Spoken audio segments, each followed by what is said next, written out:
पूजा और राजू की शादी हुई थी। राजू अपने बड़े भाई के साथ रहता था। पूजा की जेठानी का नाम निशा था। निशा को अपने बड़े होने पर बहुत घमंड था। वो पूजा से आए दिन काम करवाते रहती थी। पूजा सीधी सादी लड़की थी। वो अपनी जेठानी को ही सास समझकर उसकी हर बात माना करती थी।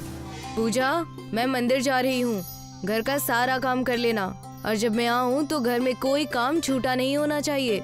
दीदी, आप बेफिक्र होकर मंदिर जाइए, मैं यहाँ का सारा काम संभाल लूंगी। पता है कैसे संभाल लेगी? मंदिर से आकर मुझे ही सारे काम करने पड़ेंगे। उल्टा सीधा काम करके रख देती है बस। पूजा को निशा बहुत कुछ कह देती थी, लेकिन निशा कभी भी उसे पलटकर जवाब नहीं देती थी। और जब खाना परोसने का वक्त होता तब निशा ही खाना परोसती थी। ये क्या कर रही हो? दीदी, इनके लिए खाना लगा रही हूँ। जा, तू देवर जी का मुंह हाथ धुला, खाना मैं लगाती हूँ। पूजा राजू के मुंह हाथ धुलवाने के लिए चली जाती है। अरे, साबुन तो रसोई में ही रह गया, मैं अभी लेकर आती हूँ। जल्दी लेकर आना, भूख बहुत तेज लग रही है। मेरे हाथ में बहुत गंदगी है, मुझे इसे अच्छे से धोना होगा। पूजा जब रसोई में जाती है तो उसकी नजर निशा रात की बची हुई रोटी और सब्जी राजू की थाली में लगा रही होती है। वो चाह कर भी कुछ नहीं कर पाती और साबुन लेकर वहाँ से चली जाती है। अरे क्या हुआ? तुम इतनी खोई खोई सी क्यों दिख रही हो? साबुन लेने गई थी तो वहाँ पर तुमने कुछ देख लिया क्या? कुछ नहीं, आप अंदर चलिए। पूजा राजू को अंदर ले जाती है। थोड़ी देर में निशा राजू के लिए खाना लेकर आती है। पूजा बेमन से उस थाली को पकड़ लेती है और राजू के सामने रख लेती है। जैसे ही राजू एक निवाला तोड़ता है तो पूजा उसके सामने से थाली हटा लेती है और राजू को सारी सच्चाई बताती है। मुझे तो अपने कानों पर यकीन ही नहीं हो रहा है कि भाभी मेरे साथ ऐसा कर सकती है। ये सब आपके काम न करने का नतीजा है। आप कोई काम नहीं करते हैं ना, इसलिए सब आपको इस घर में बोझ समझते हैं। आपको अपना कोई काम करना चाहिए। सच में पूजा, आजकल इंसान की अहमियत नहीं है, बस पैसों की अहमियत है। मैं आज से ही किसी काम की तलाश में निकलता हूँ। राजू काम की खोज में निकल जाता है पर उसे कोई काम नहीं मिलता। जब वो थक हार कर घर आता है तो पूजा उससे कहती है, एक बार आपने पिज्जा बनाया था तो वो बेहद लाजवाब था। क्यों ना आप पिज्जा बनाने की दुकान खोल लें? आजकल लोगों को पिज्जा बेहद पसंद है। आपका काम बहुत चलेगा। वो सब तो ठीक है, मगर मेरे पास तो पिज्जा बनाने की कोई मशीन नहीं है और वो बहुत महंगी आती है। मेरे पास इतने पैसे भी नहीं है कि मैं वो खरीद सकूं। मेरे मायके में एक पिज्जा बनाने की मशीन बेकार पड़ी है, क्यों ना मैं उसे ले आऊं और आप उससे काम करना शुरू कर दें। पूजा अपने घर से वो मशीन तो ले आती है, लेकिन राजू का बनाया हुआ पिज्जा मार्केट में इतना नहीं बिकता, क्योंकि पिज्जा की और भी दुकानें होती हैं। वो परेशान होकर जब घर की ओर जा रहा था तब उसे किसी का एक्सीडेंट होता हुआ नजर आता है। अरे ये गाड़ी तो इस भेलपुरी वाले को उड़ा देगी, इतनी तेज रफ्तार से उसकी तरफ जा रही है। राजू उस गाड़ी से पहले पहुंचकर उस भेलपुरी वाले को बचा लेता है। तुमने मेरी जान बचाकर मेरे ऊपर बहुत बड़ा एहसान किया है। अगर तुम्हें कुछ हो जाता तो? वैसे भी मेरे परिवार को कौन सा मेरी जान की पड़ी है। अगर कुछ हो भी जाता ना तो इससे कोई फर्क नहीं पड़ता। तुम इतने परेशान क्यों हो? तुम्हारे चेहरे पर तो बहुत मायूसी छाई है। रवि के बार बार पूछने पर रवि सारी कहानी बता देता है और रवि उसे एक पोटली देता है। ये क्या है? मेरे पास कुछ और तो नहीं है। मैं भी तुम्हारी तरह ही एक आम इंसान हूँ, मगर तुम ये भेलपुरी ले जाओ और अपने पिज्जा पर डाल देना। पिज्जा में भेलपुरी कौन डालता है भला? जैसा कह रहा हूँ वैसा करके देखना। राजू वो पोटली ले जाता है और अगले दिन भेलपुरी को पिज्जा के ऊपर डाल देता है। पिज्जा की खुशबू इतनी अच्छी होती है कि दुकान पर बहुत से लोग आने लगते हैं और सब उससे भेलपुरी वाले पिज्जा की डिमांड करते हैं। आज तक हमने बहुत तरह के पिज्जा खाए थे, मगर ये भेलपुरी वाला पिज्जा तो हम पहली बार खा रहे हैं। इस भेलपुरी वाले पिज्जा की तो बात ही अलग है। इसके आगे तो बाकी के पिज्जा फेल। और मेरे लिए 3 पिज्जा पैक कर देना। रवि की दी हुई भेलपुरी से बना पिज्जा अपने ही आप में बढ़ता जाता है। उसने एक पिज्जा पर भेलपुरी लगाई थी, उसी से अनेक पिज्जा बनते जा रहे थे। ये तो सचमुच एक करिश्माई भेलपूरी पिज्जा है। मैं तो मजाक समझ रहा था कि रवि ने मुझे भला क्या दे दिया। अब तो हर कोई इस भेलपूरी पिज्जा का दीवाना हो चुका है और मेरा कारोबार भी बेहतरीन चल रहा है। राजू अब हर रोज अमीर होता जा रहा था। एक बार जब राजू और पूजा बात कर रहे थे तो निशा उनकी बात सुन लेती है। पूजा, अगर तुम सही वक्त पर मुझे काम करने के लिए नहीं भेजती और वो करिश्माई भेलपूरी मुझे नहीं मिलती तो आज हम यहाँ पर नहीं होते। हर औरत की यही इच्छा होती है कि उसका शौहर अपने पैरों पर खड़ा हो, किसी के आगे हाथ ना फैलाए। तो मैंने भी यही किया। अच्छा, तो ये बात है। इनके पास जादुई भेलपूरी पिज्जा है जिसकी वजह से ये इतना अमीर होते जा रहा है। मुझे वो भेलपूरी चुरानी होगी। मैं इन्हें अमीर होते हुए नहीं देख सकती। जब राजू और पूजा सो जाते हैं तो रात के अंधेरे में निशा वो जादुई भेलपूरी पिज्जा चुराने के लिए उनके घर आ जाती है और उस पिज्जा को ढूंढ लेती है। अब इन्हें तबाह होने से कोई नहीं रोक सकता। अब ये जादुई भेलपूरी पिज्जा मेरे हाथ लग गया है। वो जादुई भेलपूरी पिज्जा को जैसे ही हाथ लगाती है तो वो एक विशाल रूप धारण कर लेता है और निशा से लिपट जाता है और उसे कसता चला जाता है। अरे मेरा दम घुट रहा है। मुझे माफ कर दो, मैं तुम्हें हाथ तक नहीं लगाऊंगी। मैंने लालच में आकर तुम्हें पाना चाहा। मुझे माफ कर दो, मुझे माफ कर दो। निशा जैसे तैसे उस जादुई पिज्जा से जान छुड़ाकर वहाँ से भाग निकलती है। वहीं राजू और पूजा उस जादुई भेलपूरी पिज्जा की मदद से लोगों को फ्री में पिज्जा खिलाते हैं और लोगों की मदद करते हैं। वो बहुत से लोगों के लिए अस्पताल और यतीम खाना खोलते हैं। आनंदपुर नाम के एक गांव में एक मुफलिस किसान जोड़े रहते थे, विक्रम और लता। उनकी खुद की कोई जमीन नहीं थी, इसलिए वो गांव के एक रईस आदमी भानु की जमीन पर मजदूरी किया करते थे। वो जो भी फसल उगाते उसमें से आधी अच्छी भानु खुद ले जाया करता था और बची हुई फसल इनके हिस्से में आया करती थी, जिसे फरोख्त कर उन्हें बहुत ही कम पैसे हासिल होते थे। ये लो लता, इस फसल की कमाई। इस मर्तबा तो पिछली मर्तबा से भी कम पैसे मिले हैं। हाँ, अब समझ नहीं आ रहा कि क्या करूं। सोचा था थोड़ी अच्छी कमाई होगी तो संजय के कॉलेज की फीस निकल जाएगी, लेकिन अब तो वो भी मुश्किल मालूम होता है। अब्बा, मैं सोच रहा हूँ कि मैं भी कोई काम करूँ जिससे आप दोनों की थोड़ी मदद हो जाएगी। सोच तो तुम्हारी वाजिब है बेटा, लेकिन इस गांव में काम कहाँ है? आप भी ना एक मर्तबा उसे थोड़ी कोशिश तो करने दीजिए। मुमकिन है उसके नसीब से ही कोई काम हासिल हो जाए। ठीक है, तलाशो बेटा। अब संजय काम की तलाश में जुट गया।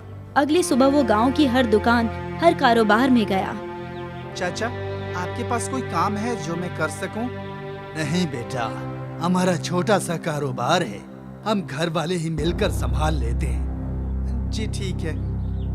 सुबह से शाम हो गई, संजय को कोई मुलाजमत हासिल न हुई। वो मायूस होकर गांव के एक नुक्कड़ पर बैठ गया। सोचा था कोई मुलाजमत हासिल होगी तो अब्बा की थोड़ी मदद हो जाएगी, लेकिन मुझे कोई मुलाजमत हासिल ही नहीं हो रही। तभी उसे फिक्र में बैठा देख उसका दोस्त मयूर उसके पास आया। क्या हुआ दोस्त, तुम इतने परेशान क्यों हो? अब क्या बताऊं, अब्बा की मदद करना चाहता हूं, लेकिन मुलाजमत हासिल नहीं हो रही। अरे तो खुद का कोई कारोबार शुरू कर लो ना। कारोबार के लिए भी तो पैसे चाहिए ना, वो भी तो नहीं है। अरे तो भानु सेठ है ना, वो गांव में हर किसी की मदद करते हैं। तुम उनसे उधार ले लो और आहिस्ता आहिस्ता करके सारे पैसे लौटा देना। ये तो वाजिब रहेगा, लेकिन मैं कौन सा कारोबार करूं? मयूर ने चारों सिमत नजर घुमाई। गांव में हर चीज थी। तभी दो ख्वातिन गुफ्तगू करती जा रही थी। आज भैया जी ने मस्त पानी पूरी खिलाई, लेकिन पानी पूरी खाने के लिए कितना दूर जाना पड़ता है। पानी पूरी? हमारे गांव में सब कुछ है, सिर्फ पानी पूरी के लिए गांव वाले बगल के गांव में जाते हैं। हाँ, ये अच्छी तरकीब है और पानी पूरी के ठेले के लिए ज्यादा पैसे उधार भी नहीं लेने पड़ेंगे। अरे 2000 में तुम्हारा काम हो जाएगा। हाँ चलो भानु सेठ से राब्ता करते हैं। मयूर संजय को भानु सेठ के पास ले गया। सेठ जी, संजय को कुछ रुपए उधार चाहिए पानी पूरी का कारोबार करने के लिए। पानी पूरी का कारोबार तो अच्छा है, वैसे भी मुझे पास वाले गांव में जाना पड़ता है पानी पूरी खाने। कितने पैसे चाहिए? जी 2000। बस, पैसे तो मैं तुम्हें दे दूंगा, लेकिन मेरी एक शर्त है। कैसी शर्त?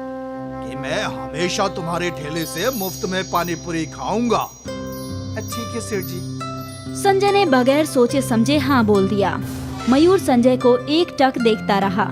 भानु ने संजय को पैसे दिए और वो दोनों वहाँ से चले गए। तूने उसकी शर्त मंजूर क्यों की? अरे वो पैसे दे रहे थे ना, इसीलिए। अरे गधे, तुझे इल्म है कि वो सेठ कितना बड़ा भुक्खड़ पेटू है? गांव के हर खाने के ठेले वाले को उसने उधार दिया है और अब तक हर कोई उसे मुफ्त में खिलाता है, और ये भुक्कड़ एक के बाद एक खाता ही रहता है। अरे बाप रे, अब क्या? जो होगा देखा जाएगा। तुम कम से कम अपना कारोबार तो शुरू करो। अगले ही रोज संजय ने गांव में पानी पूरी का ठेला खोला। बच्चे, ज़ईफ, जवान हर कोई संजय के ठेले पर पानी पूरी खाने आने लगा। पहले ही रोज से संजय की आमदनी शुरू हो गई। वो बेहद खुश था, लेकिन उसकी खुशी को आग लगाने भानु सेठ वहाँ हाजिर हुए। अरे संजय, एक प्लेट पानी पूरी दो तो जरा, तीखा बनाना। हाँ जी। संजय ने भानु सेठ को एक प्लेट पानी पूरी दे दी और भानु ने वो धड़ाधड़ खा ली। एक प्लेट और पानी पूरी देना। संजय ने एक प्लेट और दी, फिर तीसरी प्लेट, फिर चौथी प्लेट। ऐसा करते करते भानु सेठ ने 6 प्लेट पानी पूरी खा ली और बगैर 1 रुपया अदा किए वो वहाँ से चला गया। संजय को अब समझ में आया कि मयूर क्या कहना चाहता था। फिर ये सिलसिला रोज का हो गया। भानु सेठ रोज 6 प्लेट मुफ्त की पानी पूरी खा जाया करता था। संजय का मुनाफा कम होता जा रहा था। वो परेशान था। एक रोज इसी फिक्र में वो काम कर रहा था कि तभी एक साधु वहाँ हाजिर हुए। बेटा, बहुत भूख लगी है, क्या तुम हमें कुछ खिला सकते हो? मेरे पास तो सिर्फ पानी पूरी है, आप यही खा लीजिए। संजय ने उस साधु को एक प्लेट पानी पूरी खिलाया। उस साधु का पेट भर गया। ऊपर वाला तुम्हें बरकत दे। क्या मैं तुम्हारी तकलीफ की वजह जान सकता हूँ? संजय ने उसे भानु सेठ की मुफ्त खोरी के मुतालिक बताया। मैं तुम्हारी मदद कर सकता हूँ, मुझे एक साफ प्लेट दो। संजय ने उस साधु को एक प्लेट दिया। साधु ने कुछ दुआएं पढ़ी और फिर वो प्लेट संजय को लौटा दी। अब ये प्लेट जादुई है, इसमें तुम जो भी रखोगे वो एक के बाद एक आता ही जाएगा, लेकिन ख्याल रहे इसका एक ही मर्तबा इस्तेमाल होगा। होशियारी से इसका इस्तेमाल करना, ऊपर वाला तुम्हें बरकत दे। साधु संजय को दुआएं खैर देकर वहाँ से रुखसत हुए। कुछ देर बाद वहाँ भानु सेठ आया। संजय, एक प्लेट पानी पूरी दो बेटा। सेठ जी, मेरे पास आपके लिए एक आजमाइश है। मैं आपको एक प्लेट पानी पूरी दूंगा। आपको मुझे प्लेट खाली करके दिखाना है। अगर आप मेरी पानी पूरी की आजमाइश जीत गए तो मैं जिंदगी भर आपको, आपके खानदान को मुफ्त में पानी पूरी खिलाऊंगा और साथ ही मैं कर्ज के दुगने पैसे आपको लौटाऊंगा। अरे वाह! लेकिन अगर आप मेरी आजमाइश में हार गए तो आप गांव के किसी भी ठेले पर कभी भी मुफ्त में खाना नहीं खाएंगे। क्या आपको ये मंजूर है? हाँ, वैसे भी एक प्लेट में ज्यादा से ज्यादा 10 पानी पूरी ही होंगे। मेरा तो दुगना मुनाफा है। गांव वाले आसपास इकट्ठे हो गए। संजय ने भानु के लिए पानी पूरी बनाई और उसे उस जादुई प्लेट में रख दिया। भानु एक के बाद एक पानी पूरी खाता जा रहा था, लेकिन उस जगह खुद ब खुद दूसरी पानी पूरी आ रही थी।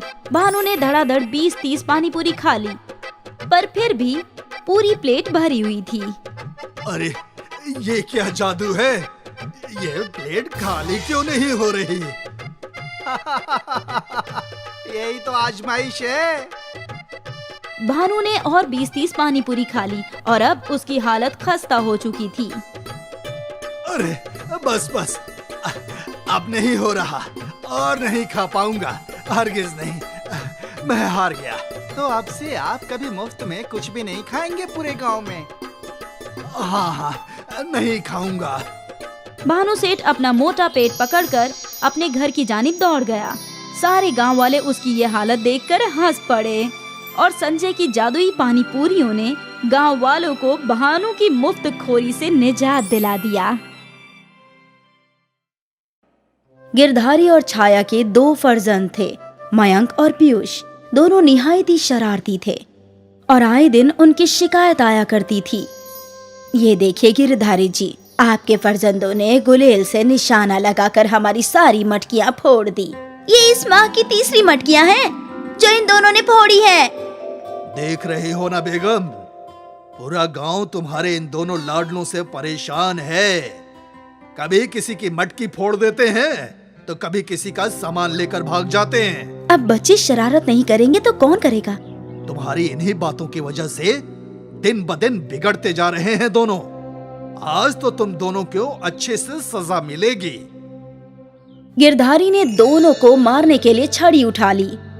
मुर्गा बनो, और अगर शाम होने से कब्ल तुम दोनों हिले तो देख रहे हो ना ये बेंत की छड़ी। मुर्गा बनो जल्दी। गिरधारी ने छड़ी जमीन पर पटकी और छड़ी की आवाज सुनकर दोनों डर गए और मुर्गा बन गए। तकरीबन 1 घंटे तक बच्चे मुर्गा बने रहे और गिरधारी वहीं बैठा रहा। अब्बूजान, हमें माफ कर दीजिए। हम वापस ऐसी गलती नहीं करेंगे अब्बूजान। अजी 1 घंटा हो गया है, अब माफ भी कर दीजिए इन्हें। आइंदा अगर तुम दोनों ने शरारत की तो तुम्हें सजा नहीं दूंगा, बल्कि घर से बाहर निकाल दूंगा, समझे? जी। दोनों बच्चों का पूरा बदन दर्द कर रहा था। छाया अपने लाडलों को भीतर ले गई और यहाँ गिरधारी परेशान था। ना जाने कब इन दोनों को समझ आएगी। इनकी शरारतों की वजह से मैं गांव में कहीं जा भी नहीं सकता।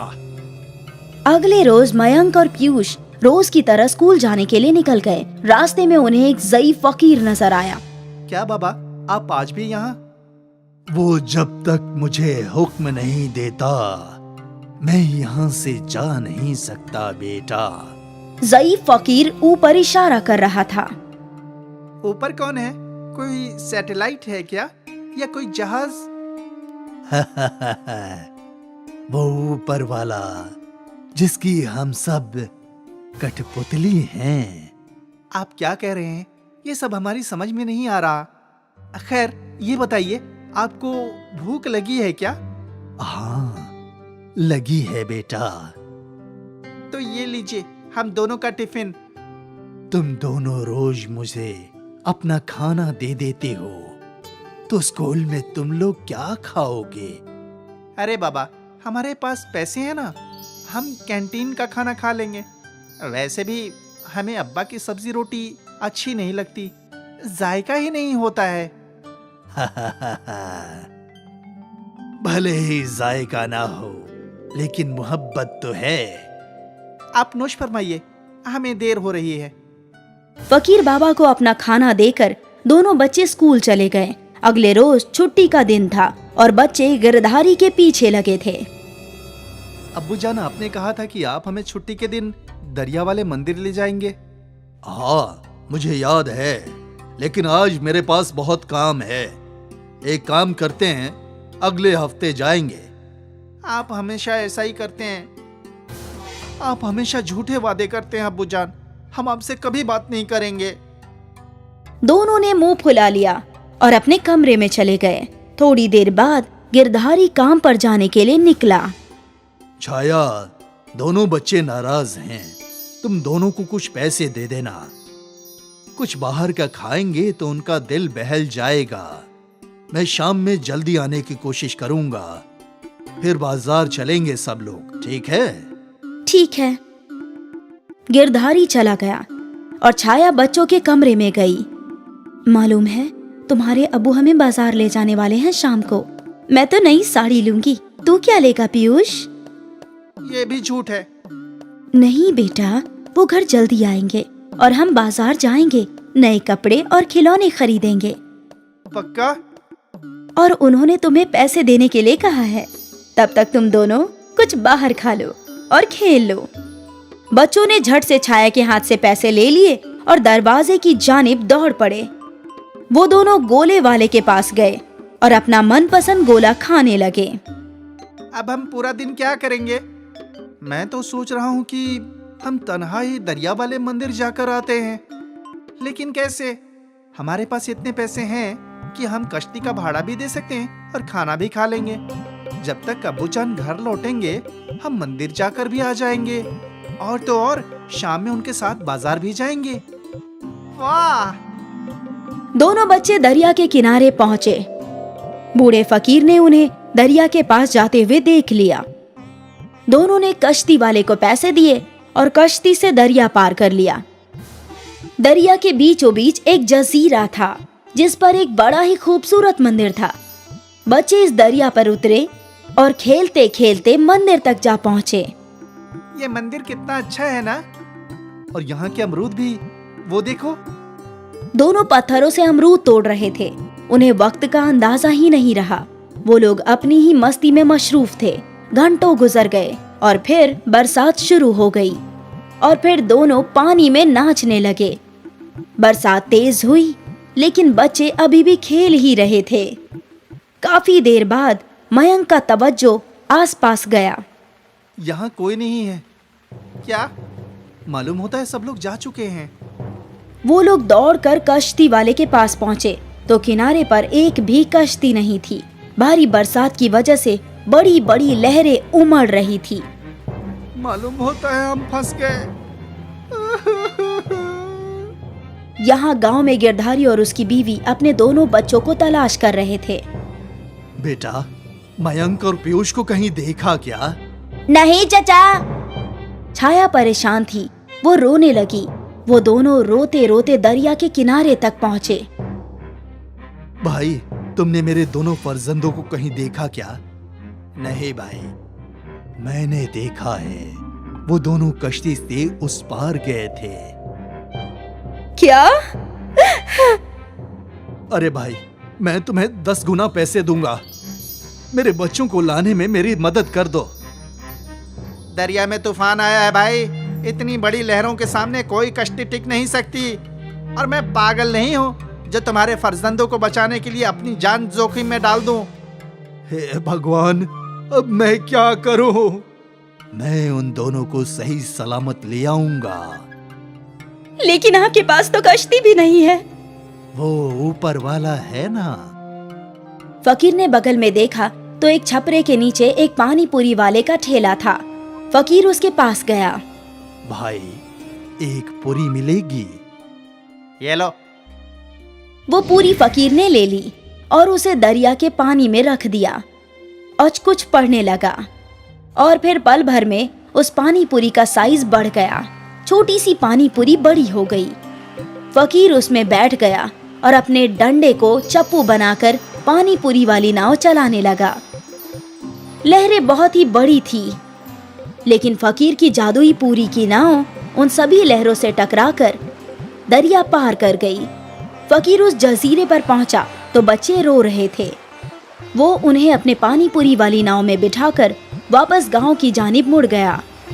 यहाँ दोनों बच्चों को फकीर के साथ सही सलामत लौटता देख गिरधारी और गांव वाले खुश हो गए। पानी पूरी वाली कश्ती किनारे पर पहुंची और दोनों बच्चे अपनी अम्मा से लिपट गए।